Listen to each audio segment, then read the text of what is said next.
We had another solid quarter in Q4. If you look at our business today, we exited mobility now back exceeding pre-COVID levels, actually. We're seeing a very strong demand in the mobility space. Our tourism airport rides now is also growing very much.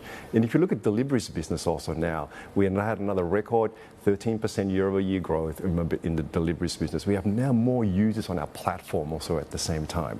So we have got really strong momentum.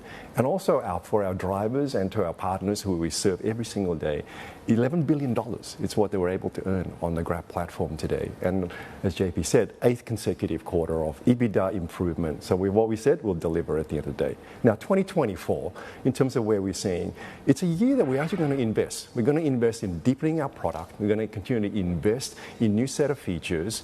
And it's not unusual for the business to take a bit of a breather and really invest. But what we're going to see is that the second half will be much stronger than the first half in terms of revenue growth. And we're actually going to see revenue acceleration actually in 25 and 26. In addition to that, also increased margin improvement in 25, 26, especially around our deliveries business.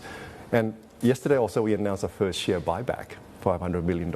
As we look at long term for our shareholders, what's the right way to actually use our capital? And that's one of the first things that we want to deliver to our shareholders.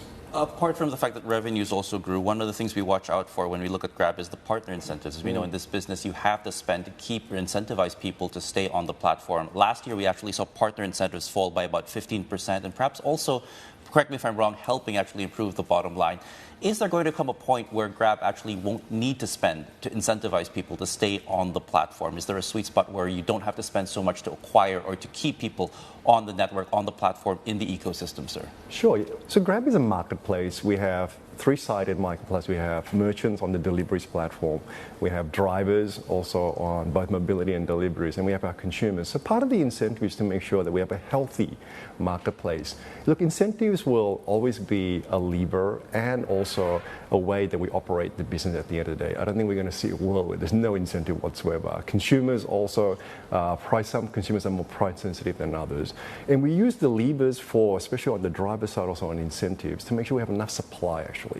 And because the platform is very dynamic itself, and we want to make sure that to keep the pricing at an affordable pace for our users out there is to make sure that we have enough drivers on the road. So incentives has been coming down, and that's great to see. I think we're in a great spot where we are today. There will be some movements in incentives. A part of that is that dynamic marketplace, but also how do you drive more demand into the business also, and also improve the unit economics of our business. Right.